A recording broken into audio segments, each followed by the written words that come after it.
South Africa recently found itself in the spotlight after US President Donald Trump decided to step in where he wasn't invited. His big move? Cutting off US aid to the country over its newly approved land reform policies. But what really got people talking was what happened next. Just days after Trump's announcement, Burkina Faso's president, Ibrahim Traore, made a bold move of his own, declaring that from now on, all land in the country belongs to the government. This decision has sparked a heated debate. Some call it a smart strategy, while others see it as a dangerous power grab. But why did Traore push for such a drastic change? And what does it mean for farmers, businesses, and foreign investors in Burkina Faso? Let's break it down.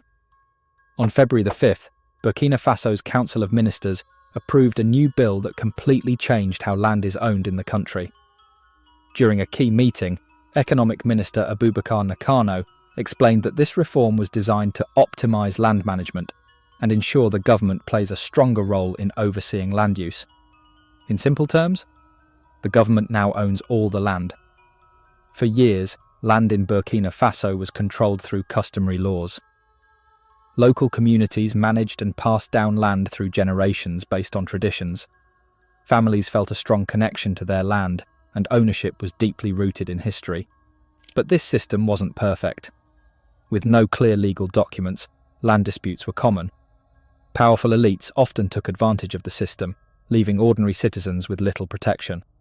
Now, with this new reform, all of that has changed. The government has taken control, and local authorities will now oversee land use through official regulations.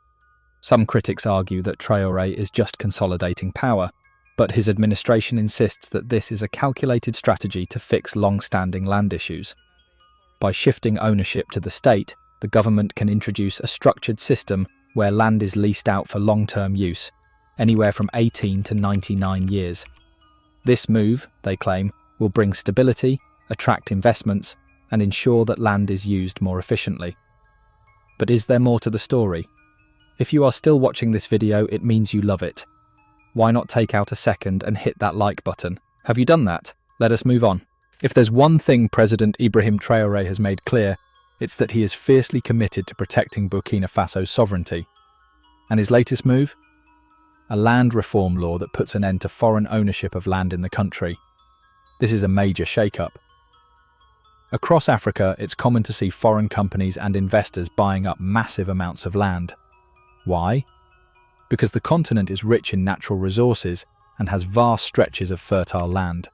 And, for years, foreign entities have taken full advantage of weak land protections, securing enormous plots for farming, mining, and carbon offset programs. This isn't a new problem. Foreign corporations, sovereign wealth funds, and even banks have been snapping up African land for years, often at the expense of local farmers. The trend became especially noticeable after the 2007 to 2008 global financial crisis, when skyrocketing food prices triggered a race to control prime farmland. At the time, European citizens were shocked to learn that their banks and corporations were involved in deals that pushed African farmers off their land. And while the crisis eventually faded from headlines, the rush for land never really stopped. In fact, it's only gotten worse. Today, land prices worldwide have more than doubled. And this new wave of land grabbing is fueled not just by agriculture, but by industries looking to profit from carbon credits, mining, and mega-development projects. The result? Small farmers, indigenous communities, and herders are being displaced at an alarming rate. Take, for example, Blue Carbon, a firm based in the Gulf.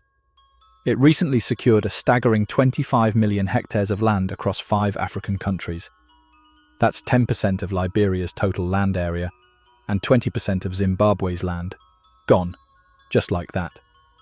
For Burkina Faso, this isn't just about land, it's about survival. By shifting ownership to the government, Traore is putting a stop to large-scale foreign land acquisitions that strip local communities of their resources.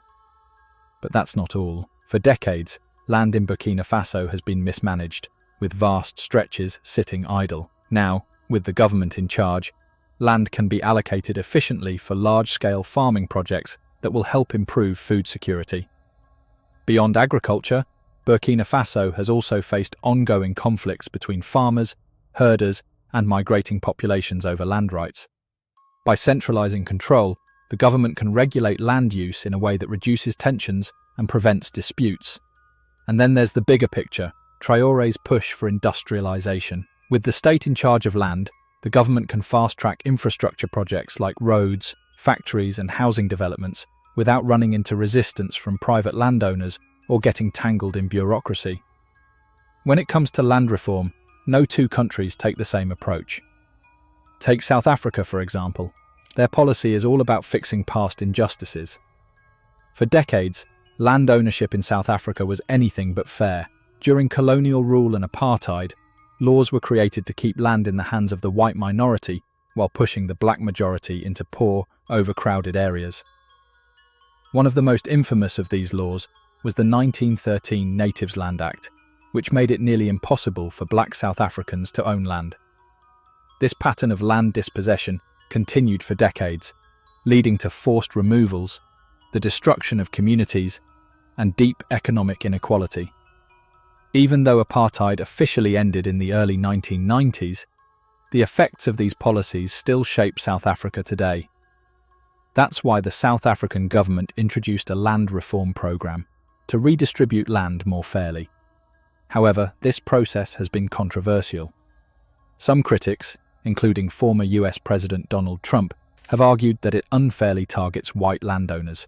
But South African leaders insist that their approach is rooted in legal, constitutional principles and aims to create a fairer society, not to punish any particular group.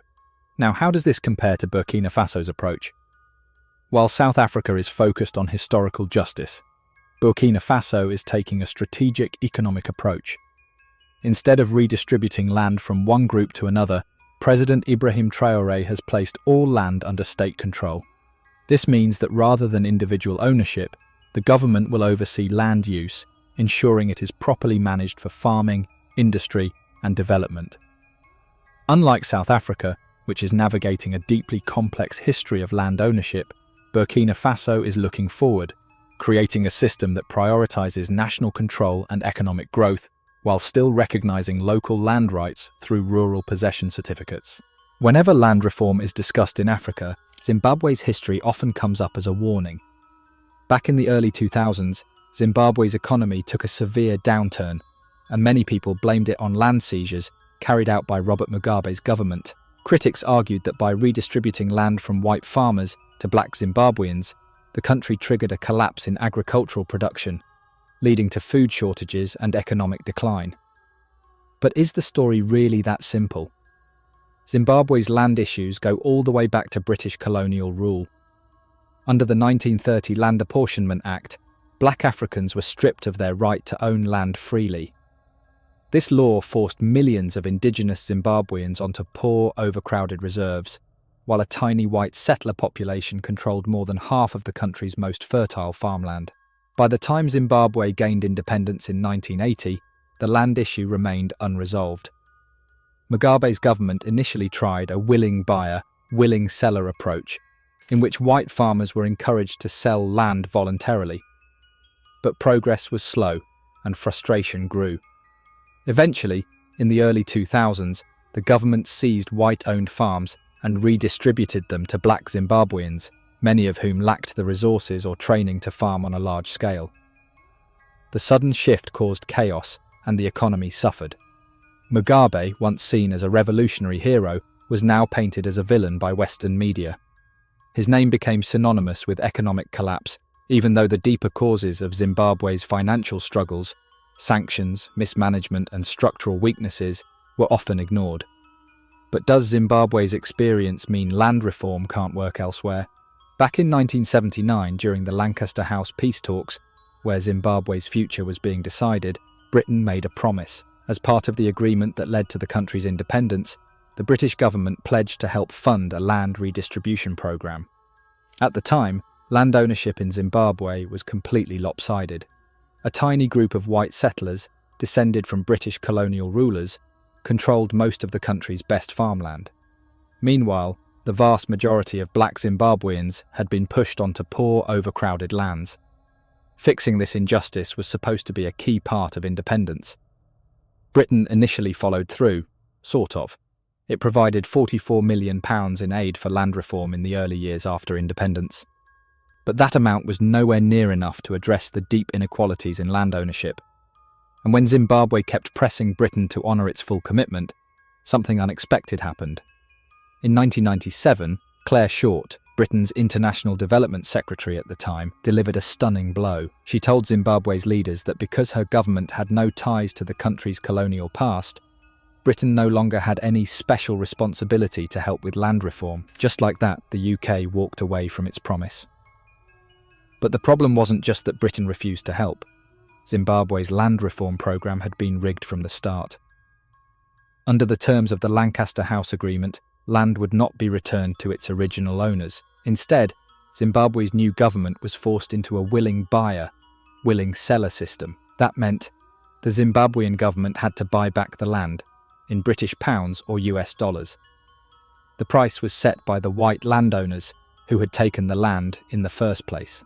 95% of Zimbabwe's economy was controlled by Europeans and Americans, making it nearly impossible for black Zimbabweans to reclaim land on their own.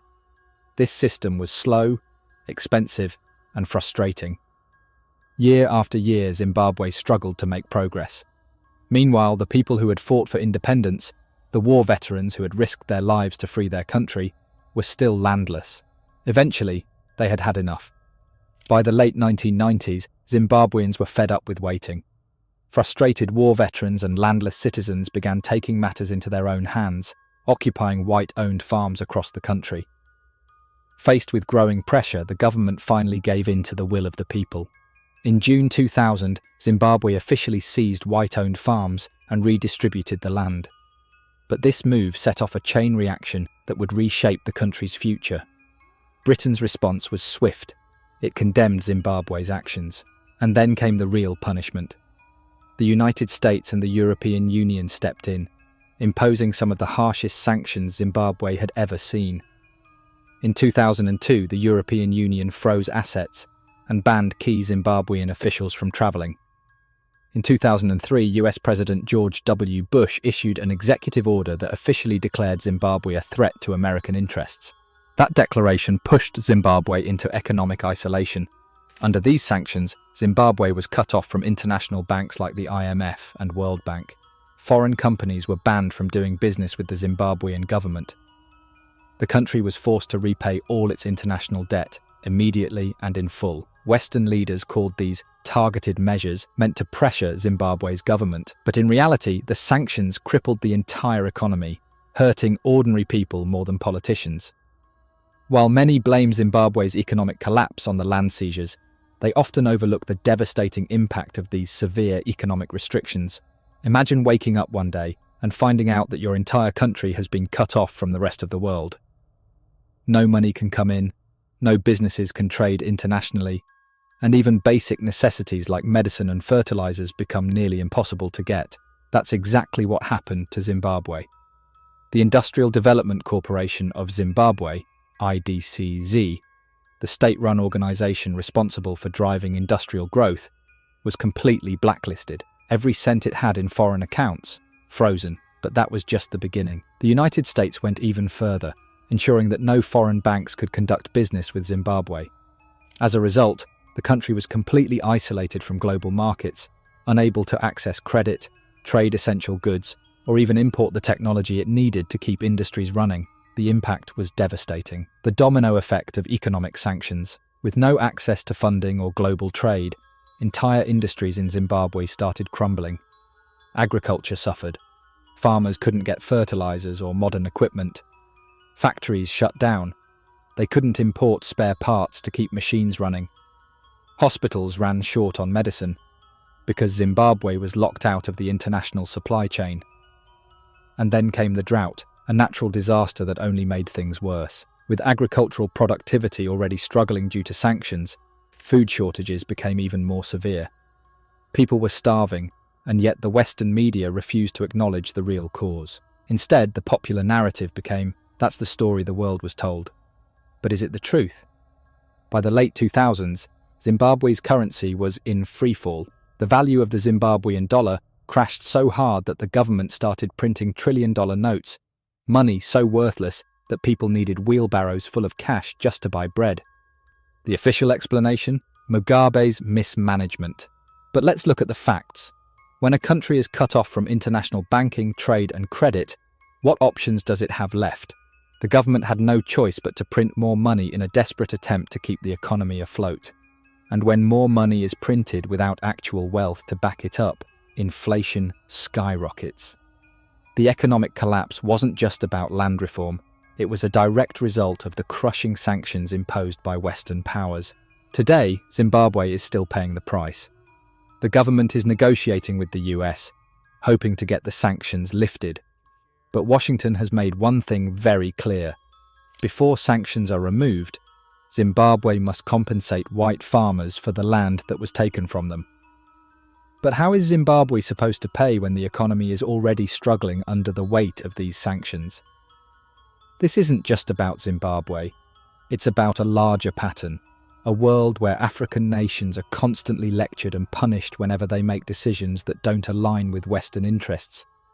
Yet, something is changing.